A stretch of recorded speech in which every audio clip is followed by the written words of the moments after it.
Hello guys, இன்னைக்கு broken scale மான்வாவோட fourth எபிசோட பார்க்க போறோம். வீடியோ பார்க்குறீங்கன்னா மறக்காம ஒரு லைக்கை போட்டுருங்க. ஏன்னா அப்பதான் இன்னமும் நிறைய பேருக்கு ரெக்கமெண்ட் ஆகும், தொடர்ந்து வீடியோஸை போட முடியும். சரி வாங்க, நம்ம டைம் மிஸ் பண்ணாம எபிசோடுக்குள்ள போகலாம். அங்க இவானும் யோசிக்கிறான், என்னோட கிளாஸ் அது இருக்கிறதுலயே எல்லாரை விடவும் ரொம்ப ஃபாஸ்டஸ்ட் கிளாஸ்.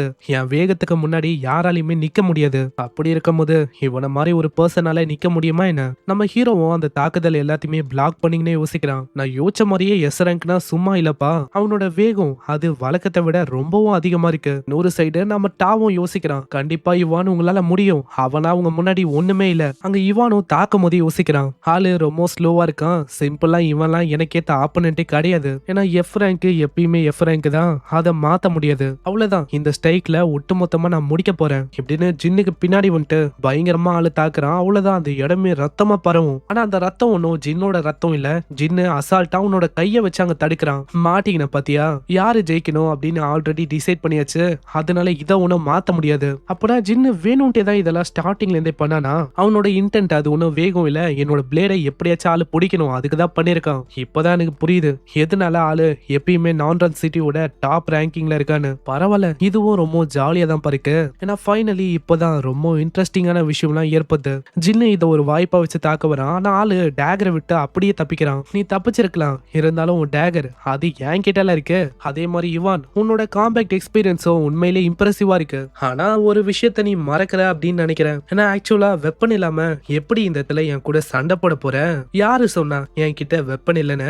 எனக்கு தெரியும் இந்த மாதிரி விஷயம் எப்பயாச்சும் ஏற்படும்னு. அதனாலேயே என்னோட ஸ்டோரேஜ் ரிங்ல நான் 3 டேகரை எப்பயுமே கேரி பண்ணுவேன். ஆல்மோஸ்ட் நான் இந்த விஷயத்த மந்தே மாத்திட்டேன். ஏன்னா ஆளு லூ ஃபேமிலியோட ஒரு யங்கஸ்ட் சன்னு. லூ ஃபேமிலி நான்ரன் சிட்டியோட ஒரு பிரஸ்டீஜியஸான ஒரு ஃபேமிலி. ஆளும் ஒரு பெரிய பணக்காரன். பி ரேங்க் வெப்பன்லாம் அந்த அளவுக்கு ஒரு பெரிய விஷயமே இல்ல. போனா போட்டோம் அப்படின்னு சொல்லி போட்டுட்டு போயினே இருப்பான். ஆனா பரவாயில்ல, இப்படிப்பட்ட பர்சனை தோக்கடிக்கிறதும் ரொம்ப சாட்டிஸ்ஃபையிங்கா இருக்கும். உடனே நம்ம யுவானோ, நான் இந்த ஸ்கில்ல பயன்படுத்தவனா அப்படின்னு நான் யோசிச்சேன். ஆனா என்ன பண்றது, இந்த ஸ்கில்ல நீ பயன்படுத்துற மாதிரி என்ன ஆக்கிட்ட. கேல் ஃபியூரி ஸ்லாஷ் அப்படின்னு ஒரு ஸ்கில்ல ஆளு பயன்படுத்துறான். இந்த ஸ்கில்ல ஆக்டிவேட் பண்ணும்போது அதோட அட்டாக் டேமேஜ் ஒண்டி 150%க்கும் மேல அதிகமாகும். அங்க இதே மாதிரி காத்துல அந்த தாக்குதலை ஏவி விட டைரக்டா நம்ம ஜின்னு மேல அது படலான்னு வரும். ஜின்னு வேகமா தப்பிக்கிறான். இப்பதான் ஆளுக்கு புரியுது, இது அவனோட காம்பேட் கிளாஸ்ல இருக்க ஒரு இன்னட் ஸ்கில் அவனுக்கு கிடைச்சிருக்குன்னு நினைக்கிறேன். காம்பேட் ஸ்கில்ல இதான் ஒரு அட்வான்டேஜ். ஏன்னா மேசிவான பூஸ்ட் அதால கொடுக்க முடியும். அதே மாதிரி சொல்லவே வேணாம், ஆளு எஸ் ரேங்க்ல இருக்க ஒரு அவிக்கனு.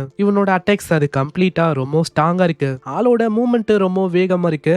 இருந்தாலும் ஆளு பண்ற அந்த ஸ்ட்ரைக் அது ஒன்னும் அந்த அளவுக்கு வேகமா இல்ல. விண்ட் டைப்ல இருக்க இந்த மாதிரி அட்டாக்க பொறுத்த வரைக்கும் இந்த மாதிரி தொடர்ந்து ஸ்லாஷ் அட்டாக்க பண்ணும்போது ஆப்போனன்ட்டோட ஸ்டாமினாவும் பெரிய அளவுல டக்கு டக்கு டக்குன்னு ட்ரெயின் ஆகும். இந்த மாதிரி அட்டாக்ஸை தொடர்ந்து நின்று என்னால சமாளிக்க முடியாது. அதனால ஜஸ்ட் எங்கேயாச்சும் ஹைட் பண்ணி வெயிட் பண்ணணும். கரெக்டான சான்ஸ் கிடைக்கும் போது அதை ஒரு வாய்ப்பா வச்சு மொத்தமா அவனை முடிக்கணும். நான் நினைச்சா என்னோட ட்ரூவான இனேஜ் ஸ்கில்ல வச்சு அவனை முடிக்க முடியும். இருந்தாலும் நான் இங்க பயன்படுத்த நான் விருப்பப்படல. இந்த சைடு நம்ம யுவானும் வந்துட்டு, ஆமா எங்க போனவன், நான் யோசிச்ச மாதிரியே அந்த பர்சன் ரொம்ப புத்திசாலியா தான் இருக்கான். ஏன்னா நான் அட்டாக் பண்றேன் அப்படின்னு தெரிஞ்சவனே ஆளு ஹைட் பண்ணிட்டானா? நீ ஹைட் பண்ணிருக்கலாம் ஜின்னு, ஆனா ஹைட் பண்றதுக்கு இடமே இல்லைன்னா அப்புறம் என்ன பண்ணுவ? அந்த இடம் முழுக்க ஏகப்பட்ட அட்டாக்ஸ் பண்றான். எல்லா இடமும் அப்படியே தரமட்டமா அழியுது. அங்க புகை மூட்டம் எல்லாம் போகுது. அந்த ஃபாக் எல்லாம் போனதுக்கு அப்புறம் அந்த இடத்துல யாருமே இல்ல அங்க. இதனால நம்ம யுவானு ரொம்ப ஆச்சரியமாவுறான். அவன் மறைஞ்சு போயிட்டானா? இப்படி அதுக்கு வாய்ப்பே இல்ல. திடீர்னு ஏதோ ஒரு உருவம் மாதிரி பின்னாடி அப்பியர் ஆகுது. அதை பார்த்தோன்னே டக்குன்னு அவனோட டேகரை வச்சு தாக்குறான். வந்தது ஒன்னும் ஜின் இல்ல, ஒரு மரக்கட்டை தான். என்ன இது, அப்பனா இதுவும் ஜின் இல்லையா? ஏமாந்தியா, அது என்னோட சின்ன ட்ரிக் தான். ஈஸ்ட்ல ஒரு டம்மியை போட்டு வெஸ்ட்ல தாக்கி உன்னை முடிக்க போறேன். அங்க யுவானோ யோசிக்கிறான், என்னால இப்பயும் எதையுமே நம்ப முடியல. மியர்லி ஒரு எஃப் ரேங்கர் இவன். இவனை மாதிரி ஒரு பர்சனால எப்படி என்ன இந்த நிலைக்கு தள்ள முடியும்? ஆளோட டெக்னிக்கு அந்த ட்ரிக்கு இதெல்லாம் ரொம்ப பயங்கரமா இருக்கு. அப்படி ஒண்டி ஆளு ஏ ரேங்கரா இருந்தா அவ்வளவுதான், என் நிலைமை என்ன இருக்குமோ. ஆனா என்னதான் இருந்தாலும் எஃப் ரேங்கர் தான். அதை வச்சு பெருசா என்ன எதுவும் பண்ண முடியாது. ஒரு எஃப் ரேங்கரா உன்னால என்ன பண்ண முடியுமோ அதை நீ காட்டிட்ட. ஒரு எஸ் ரேங்கரா நான் என்ன பண்ண முடியும் நான் காட்டுவா இப்படின்னு ஆளு டக்குன்னு ஒரு ஷீல்ட உருவாக்குறான். நான் பாசிபிளி இப்படி பண்ணும்போது எப்படி உன்னால இந்த விஷயத்தை தடுக்க முடியும்? அங்க இதை பார்த்தோன்னே நம்ம ஜின்னுக்கு அங்க புரியுது, எனக்கு தெரிஞ்சு இது இவனோட லெவல் 20க்கான இனெட் ஸ்கில் அதுதான் நினைக்கிறேன். அப்பனா ஆக்சுவலா என்ன மாதிரி இவனும் லெவல் 20 ரீச் பண்ணிட்டானா என்ன? ஆனா என்னோட லெஜெண்டரியான ஸ்வாட் முன்னாடி இதெல்லாம் ஒண்ணுமே இல்ல. அத்தனுடைய அந்த ஷீல்டு மேல அந்த அட்டாக் படும், அவ்வளவுதான், ஷீல்டு உடையுது. யுவான் மேல டைரக்டா அந்த அட்டாக் படும். யுவானும் அப்படியே ரொம்ப தூரமா போய் விழுவான். யுவான் கிட்ட போகும்போதே நம்மளும் யோசிக்கிறான், ஃபர்தரா நான் இன்னமும் இந்த விஷயத்தை கொண்டு போகணுமா? ஏன்னா ஆப்வியஸா இன்னமும் லைஃப் லைஃப் ஆர் டெத் அந்த சுச்சுவேஷன் இன்னமும் வரல. அதே மாதிரி நம்ம யுவான் அவன் இன்னும் ஒரு பேடான பர்சன்லாம் இல்ல. என்னோட பாஸ்ட் லைஃப்ல ஏகப்பட்ட மாஸ்டர்ஸ் அப்பியர் ஆயிருக்கும். அந்த டைம்ல ஒரு பெரிய உதவியாவும் இருந்தான். அங்க யுவானோட நிலைமைய மோசமா இருக்கும். நம்ம ஜின்ன பத்தி தான் ஆளு யோசிக்கிறானே. ஒன்ஸ் அவன் கிட்ட வரட்டும், கிட்ட வந்தோடனே என்னோட விண்ட் பிளேட் அட்டாக்க வச்சு நான் தாக்கணும். ஈவன் அதுல என்னோட ஸ்டாமினா ட்ரெயின் ஆனாலும் பரவாயில்ல. ஆனா ஒரு எஸ் ரேங்கரா இருந்தோம் என் நிலைமை இந்த அளவுக்கு மோசமாயிடுச்சு. ஒரு எஃப் ரேங்கர் அவன மாதிரி ஒரு பர்சனால ஒரு எஸ் ரேங்கர் மாதிரியே ரொம்ப ஸ்ட்ராங்கரா மாற முடியுமா? ஆனா எப்படி பார்த்தாலும் எஃப் ரேங்கை விட எஸ் ரேங்குக்கு தான் பொட்டன்ஷியல் அதிகமா இருக்கு. ஆனா இங்க அப்படி ஒண்ணும் எனக்கு தோணல. ரொம்ப வித்தியாசமா இருக்கு. இந்த டைம்ல நம்ம ஜின்னு அங்க முன்னாடி வருவான். வரானா இத ஒரு வாய்ப்பா வச்சு முச்சிட வேண்டியதா இப்படின்னு அங்க குத்தலான்னு போவான். ஆனா நம்ம ஜின்னு கைய முன்னாடி நீட்டுறான். இவானுக்கு சுத்தமா ஐடியா இல்ல. அப்புறம் தான் ஜின்னு அங்க சொல்றான், இல்ல நம்ம 2 பேரும் சண்டை போட்டோம்ல, ஆக்சுவலா இந்த சண்டை இது ஒரு டிரா தெரியுமா? நீ உண்மையிலேயே ஸ்ட்ராங்கா இருக்க யுவான். ஆமா ஜின், நீ என்ன சொல்ற? இதுக்கு என்ன மீனிங்? நான் என்ன மீன் பண்ணி சொன்னா, நீ உண்மையிலேயே ஒரு தகுதியான ஆப்பனன் தான். எனக்கு இந்த மேட்சை நம்ம டை அப்படின்னு வச்சுக்கலாம். அட என்ன இவன் என்ன அக்னாலேஜ் பண்றான். அதே டைம்ல என்ன மட்ட தட்டியும் பேசல, கீழ்த்தனமாவும் பார்க்கல.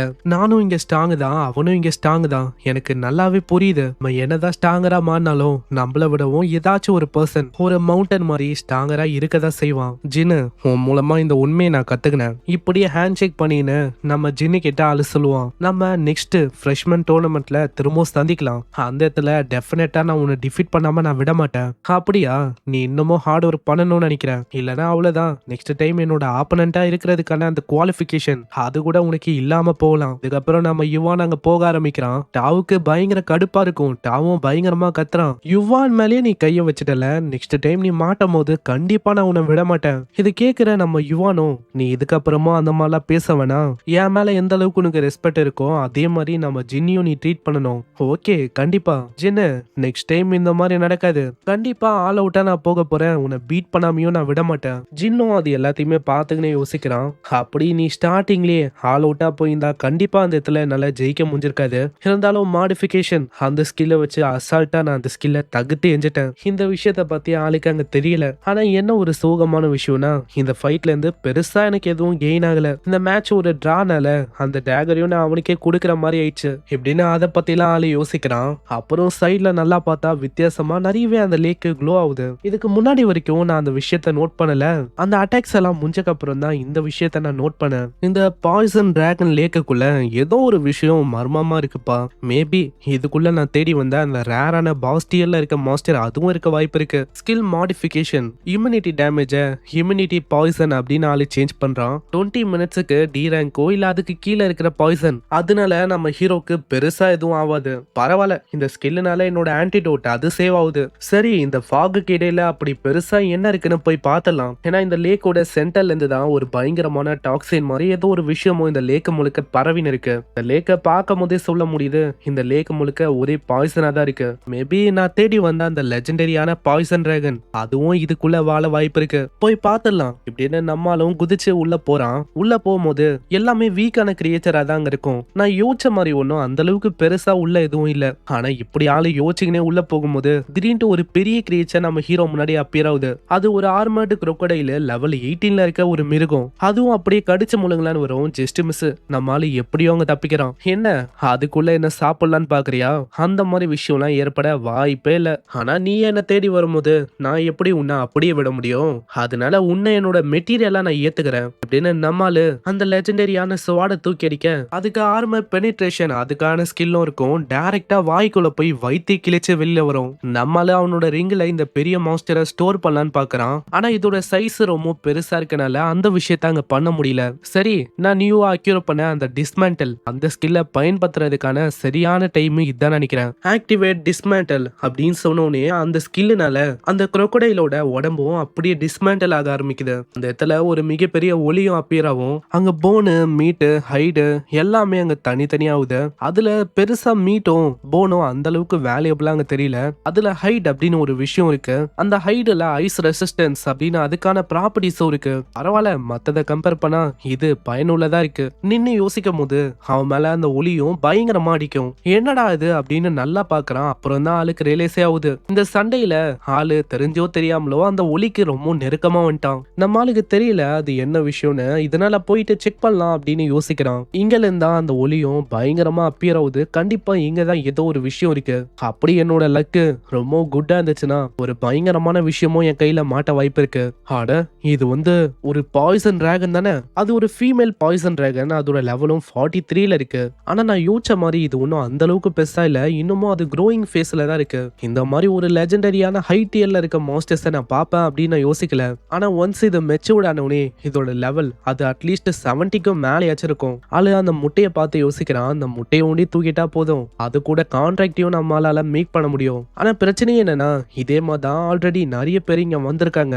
வந்த ஒரு பர்சனோட உடம்பும் எலும்பு கூட அங்க கிடக்கும். சோ அவங்களுக்காக நம்மால ரிவெஞ்ச் எடுக்கலாம் அப்படின்னு யோசிக்கிறான். ஆனா திடீர்னு ஏதோ ஒரு விஷயமும் வேகமா வர மாதிரி ஒரு சவுண்ட் கேட்கும். அதுவும் ஒரு பாய்சன் டிராகன் தான். அது ஒரு மேலு. அந்த மேல் டிராகனும் ஒரு போர் அங்க கொண்டு வரும். நான் அப்பயே யோசிச்ச மாதிரி தான் இங்க ஒரு ஃபீமேல் இருக்குன்னா கண்டிப்பா மேலும் இருக்கும். அதே மாதிரி இந்த இடம் ஒன்றும் எனக்கு சேஃபா இல்ல.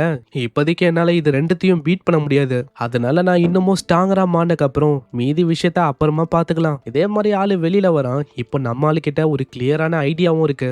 சீக்கிரமா ஸ்ட்ராங்கரா மாறணும். ஸ்ட்ராங்கரா மாறணும்னே அந்த முட்டையை அடையணும். அதுக்கப்புறம் என்ன, அந்த முட்டையில இருந்து வர பீஸ்ட வச்சு இந்த நான்ரான் இந்த சிட்டியோட ஒரு பெரிய கையா நான் இருப்பேன். சரி ஏதோ ஒண்ணு இப்போ இருக்கிற இந்த மெட்டீரியல் எல்லாம் கொண்டு போயிட்டு சேல் பண்ற வழியை பார்க்கலாம். இதனால அந்த சிட்டியோட பிளாக் மார்க்கெட்டுக்கு ஆளு வரான். இந்த இடத்துல ஒரு ரூமரும் இருக்கு. லெவல் 60ல இருக்க ஒரு கிராண்ட் மாஸ்டர். அவரு தான் இந்த இடத்துக்கு ஒரு இன்சார்ஜாவும் இருக்காரு. அவரோட எக்ஸ்ட்ராடினரியான பேக்ரவுண்ட்னால இந்த இடத்துல பிரச்சனை அப்படின்னு சொல்ற மாதிரி எந்த விதமான விஷயமும் ஆவது சேஃபாவே இருக்கு. அதே மாதிரி இங்க ஏகப்பட்ட விஷயமும் ஏற்படும். அத்தாரிட்டிஸும் அந்த விஷயத்த அப்படியே இக்னோர் பண்றோம். இதே மாதிரி நம்மால ஏதோ ஒரு இடத்துக்கு வரான். என்னோட பாஸ்ட் லைஃப்ல எனக்கு ஒரு தெரிஞ்ச இடம்னா அது இதுதான். ஏன்னா இவங்கள மாதிரி ரொம்ப ரிலேபிளான பர்சன் அவ்வளவு சீக்கிரத்துல கிடைக்க மாட்டாங்க.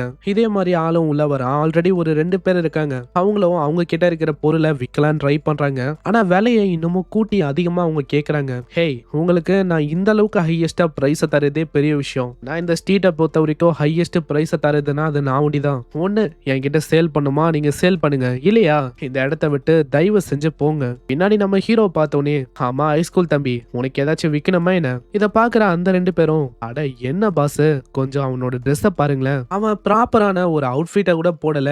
இவனை மாதிரி ஒரு பர்சன் கிட்ட எப்படி வேல்யூபிளான பொருளா இருக்கும்? தம்பி எப்பயும் டைம் இருக்கு, மரியாதையா இந்த இடத்த விட்டு போயிடு. பாஸோட டைமை தேவையில்லாம வேஸ்ட் பண்ண இருக்காத. உடனே நம்மாலும் என்கிட்ட அந்த அளவுக்கு ரியலாவே ஸ்பெஷலான ஐட்டம்லாம் இல்ல. கையில ஸ்டோரேஜ் ரிங்க பார்த்தோன்னே அவங்களுக்கு பயங்கர ஷாக்கு. அட அந்த ரிங்கு ரொம்ப எக்ஸ்பென்சிவ். அந்த மாதிரி ஒரு ரிங்கு இவன் கிட்ட எப்படி இருக்கு? நம்மாலும் அங்க கையை நீட்டி எல்லா பொருளையும் வர வைப்பான். எல்லாமே ரொம்ப ரேரான ஐட்டம். அதை பாக்குற அவங்க எல்லாம் வாயை பொழக்கிறாங்க. அவங்களுக்கு சுத்தமா ஐடியா இல்ல எப்படி நம்மால இந்த விஷயத்த பண்ணான்னு. அந்த லேடியும் ரொம்ப ஆச்சரியமாவுறா. அட அந்த crocodileோட ஐஸ் ஆர்மர், அதோட மெட்டீரியல் இதெல்லாம் இருக்கு. அப்போனா நீ கண்டிப்பா பாய்சன் வழியோட டீப்பான பகுதிக்கு போயிருக்க அதானே? ஆமா அதேதான். அது கூடவே என்கிட்ட இதுவும் இருக்கு. டோடு கிங்கோட மேஜிக்கல் கிறிஸ்டலை காட்டணும்னே அவ்வளவுதான். அவங்க 2 பேரும் ஆல்ரெடி ஷாக்ல இருப்பாங்க. இதை பார்த்து இன்னமும் ஷாக் ஆகுறாங்க. ஆமா இந்த பையன் உண்மையிலே யாருப்பா? பாஸ் இந்த மாதிரி சீக்கிரமா கொஞ்சம் டேலி பண்ணி இதோட ஒத்தை எவ்வளவுன்னு சொல்ல முடியுமா உங்களால? ஏன்னா இங்க இருக்கிற இந்த 2 பேரு இவங்க வேற உங்ககிட்ட ஏதோ ஒரு பெரிய பிசினஸ பத்தி பேசணுமாமே. அதனால சீக்கிரமா சொல்லுங்க, நானும் வேலையை முடிச்சுட்டு போயிடுறேன் இப்படின்னு நம்மால சொல்ல இங்கே இந்த எபிசோடும் முடியுது. சோ இந்த எபிசோடு உங்களுக்கு பிடிச்சிருக்கும்னு நினைக்கிறேன். பிடிச்சிருந்தா மறக்காம ஒரு லைக்கை போட்டுருங்க. நான் லைக் போட்டா ஒண்ணுதான் இன்னமும் நிறைய பேருக்கு ரெக்கமெண்ட் ஆகும். தொடர்ந்து வீடியோஸை போட முடியும். சரி, நான் உங்களை நெக்ஸ்ட் எபிசோட்ல சந்திக்கிறேன். தேங்க்யூ ஃபார் வாட்சிங். சைனரா.